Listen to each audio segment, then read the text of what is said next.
உங்கள் உழைப்பை தொடர்ந்து கொடுத்து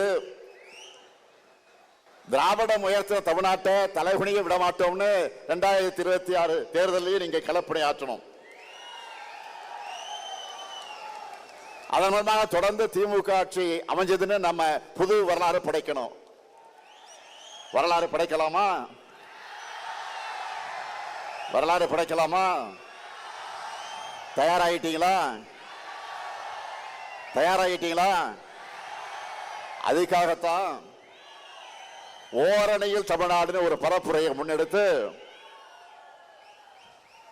தமிழ்நாடு முழுக்க எல்லா கிராமங்களுக்கும் சென்று எல்லா வீடுகளுக்கும் சென்று 1 கோடிக்கும் அதிகமான குடும்பங்களை நம்ம இயக்கத்தில் ஒன்றிணைச்சிருக்கிறோம். 1 கோடி குடும்பங்கள் நம்ம நம்பி இணைந்திருக்காங்க என்றால் அந்த நம்பிக்கைக்கு என்ன காரணம்? தமிழ்நாட்டை காக்கும் காவல் அரண் திராவிட முன்னேற்ற கழகம் மட்டும்தான். அதுக்கு துணையாக இருப்போம்னு அவங்களுக்கும் இன்றைக்கு ஒருங்கிணைந்திருக்கிறாங்க. தமிழ்நாட்டுடைய வளர்ச்சிக்கு இடையூறு செய்கிறது எந்த கொள்கைன்னு மக்களுக்கு நல்லா தெரியும். அது காவி கொள்கை. உங்கள் உழைப்பை தொடர்ந்து கொடுத்து திராவிடம் உயர்த்தின தமிழ்நாட்டை தலைகுனிய விடமாட்டோம்னு 2026 தேர்தலையும் நீங்க களப்பணியாற்றணும்.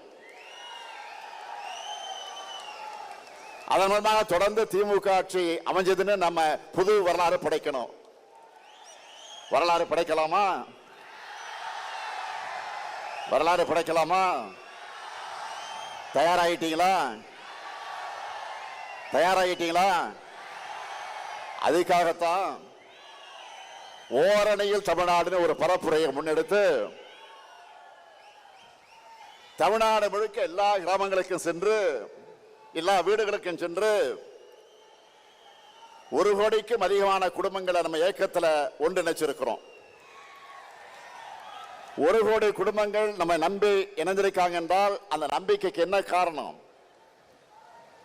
தமிழ்நாட்டை காக்கும் காவல் அரண் திராவிட முன்னேற்ற கழகம் மட்டும்தான்.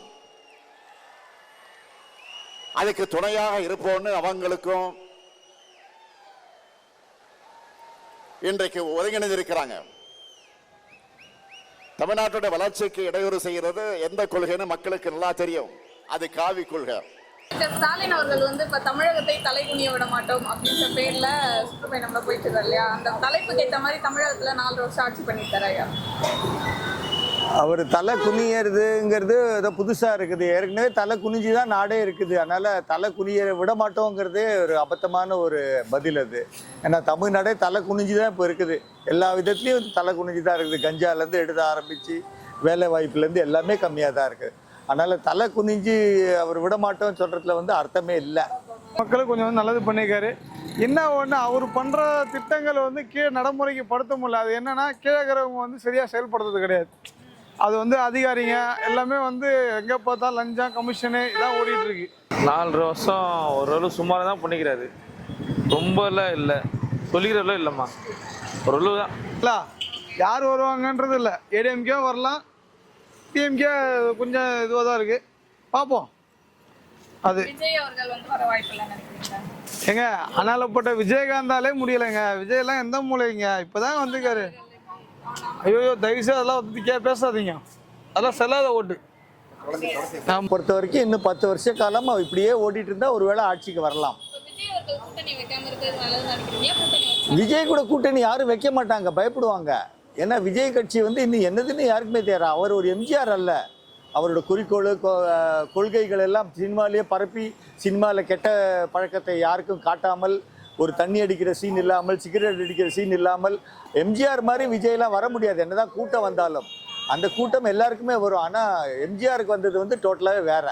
அதனால் 2026 எடப்பாடி பழனிசாமி எல்லாரையும் சேர்த்து கொண்டு ஆட்சி அமைப்பார். அவர் தனியாக ஆட்சி அமைக்க வாய்ப்பே இல்லை.